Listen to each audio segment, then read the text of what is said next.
in town. Where did you live? Right where, you know where the River House is?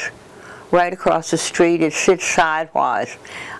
I can't think of the name of the people that live there now. And there was no lock on the door. We just went in and out. It's a funny story. A girl by the name of Peggy Metcalf lived 2 doors down from me.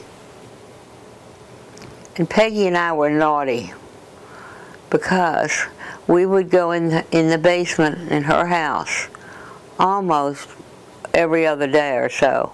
There was a room, and we'd lock the door, and we smoked and looked at books of naked men. I had to walk home for lunch, but if you lived on a farm, you got to have lunch at school. But those of us that lived in Chestertown had to walk home for lunch. It used to make us so mad. I didn't want to walk to Water Street for lunch. I wanted to eat there with my friends, and we weren't allowed because we didn't live on farms.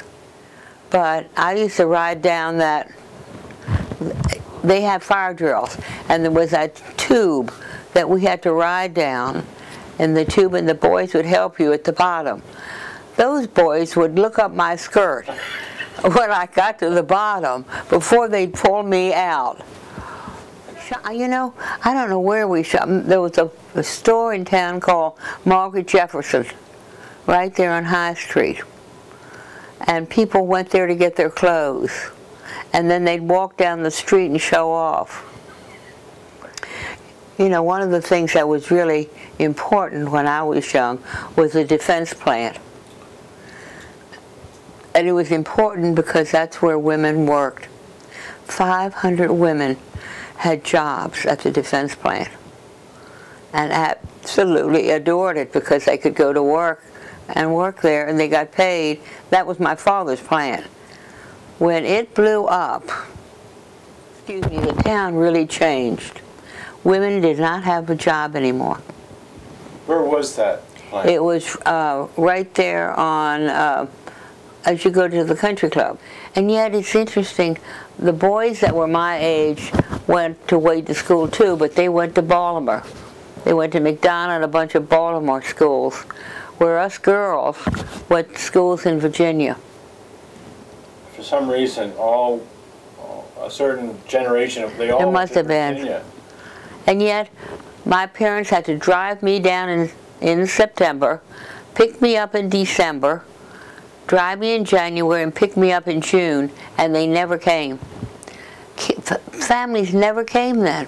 Yeah. You dumped your daughter there. She had to behave.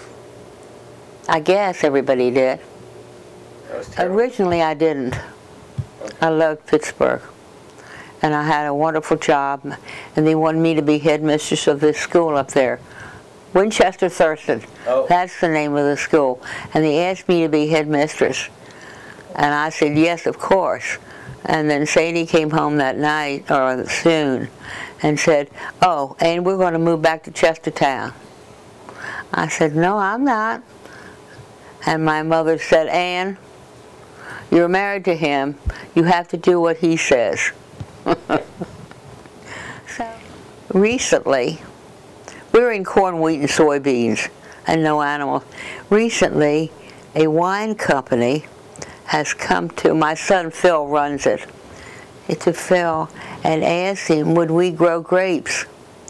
We have just added white grapes and red grapes because they're getting ready to put wine in Kent County. It takes 5 years, but we've put in white berries and red berries.